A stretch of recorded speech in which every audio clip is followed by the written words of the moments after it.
Halo semuanya, selamat datang.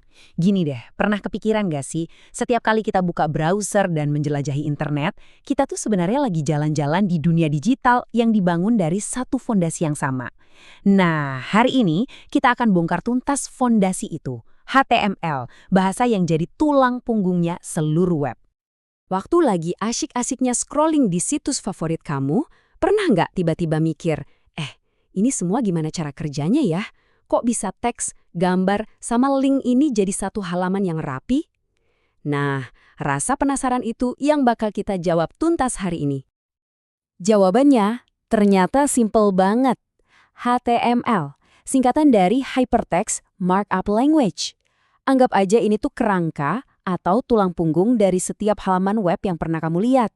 Dari mesin pencari yang super simple sampai media sosial yang paling ramai sekalipun, semuanya itu berdiri di atas fondasi HTML. Sekarang, yuk kita intip lebih dalam lagi. Kita bakal lihat gimana sih kerangka ini disusun, karena percaya atau enggak, situs web paling canggih di dunia pun mulainya dari struktur dasar yang sama persis. Cara paling gampang buat bayanginnya tuh gini, HTML itu kayak kerangka rumah. Bener-bener cuma strukturnya doang. Dinding, lantai, atap, tapi dia nggak ngurusin warna catnya apa, perabotannya gimana, atau hiasan dindingnya kayak apa. HTML itu murni fondasi kokoh tempat semuanya nanti bakal dibangun.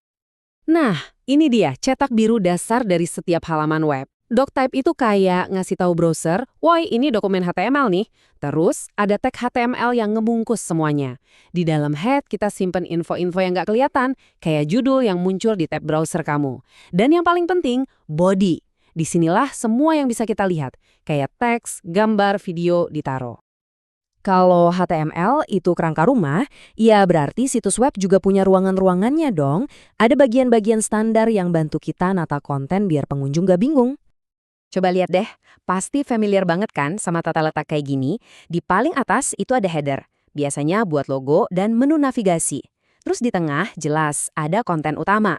Kadang-kadang ada sidebar di samping buat info tambahan, dan di paling bawah ada footer buat info kontak atau hak cipta. Oke, cetak birunya udah, kerangkanya udah. Sekarang waktunya kita lihat batu batanya. Tag-tag HTML.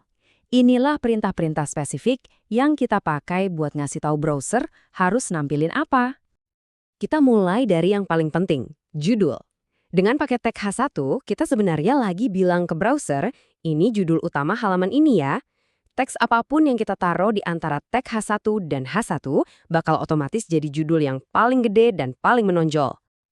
Lalu gimana buat teks biasa? Gampang. Kita pakai tag P buat paragraf. Ini batu bata yang paling sering dipakai buat nulis apapun di web. Tiap kali mau bikin paragraf baru, tinggal bungkus aja teksnya pakai tag P. Simple kan? Nah, ini dia nih tag yang bikin web jadi beneran sebuah jaringan. Tag A atau anchor inilah yang ngebuat tautan atau hyperlink. Tanpa tag ini, internet cuma bakal jadi tumpukan dokumen yang kepisah, bukan dunia yang saling terhubung kayak sekarang.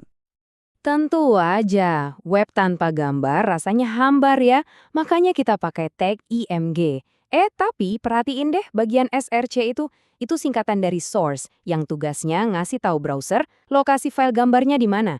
Nah, SRC ini adalah contoh pertama dari sebuah konsep penting yang namanya atribut.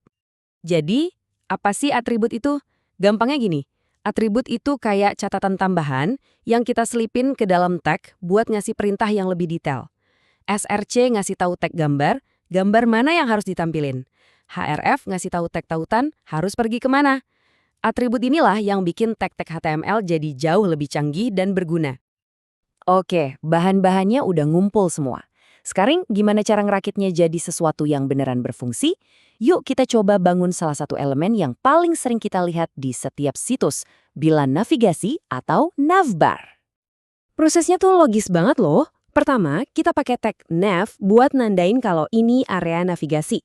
Di dalamnya, kita bikin daftar pakai UL. Terus setiap item menu, misalnya beranda atau tentang, kita masukin ke dalam tag LI atau list item. Terakhir, biar bisa diklik, teksnya kita bungkus lagi pakai tag A.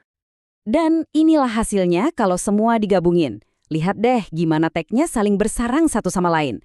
A di dalam li di dalam UL, dan semuanya dibungkus rapi sama nav. Ini contoh sempurna gimana batu bata yang sederhana bisa disusun jadi komponen web yang fungsional. Oke, jadi sekarang kamu udah ngerti banget dasar-dasar HTML. Ini adalah langkah pertama yang super penting. Fondasi kokoh tempat semua elemen web yang lebih keren lainnya akan dibangun di atasnya. Ingat kan analogi rumah kita tadi? Kalau HTML itu kerangkanya, nah CSS itu ibarat cat, wallpaper, dan desain interiornya. Semua yang bikin rumah itu jadi cakep. Terus JavaScript? Itu listrik sama sistem airnya, yang bikin lampu bisa nyala dan keran bisa ngeluarin air. 3 serangkai inilah yang ngebangun web modern. Dan seperti kata Samoto Honjuru, penulis dari materi yang kita bahas hari ini, kuncinya cuma satu, terus latihan. Makin sering kamu coba bangun sesuatu, makin dalam juga pemahamanmu.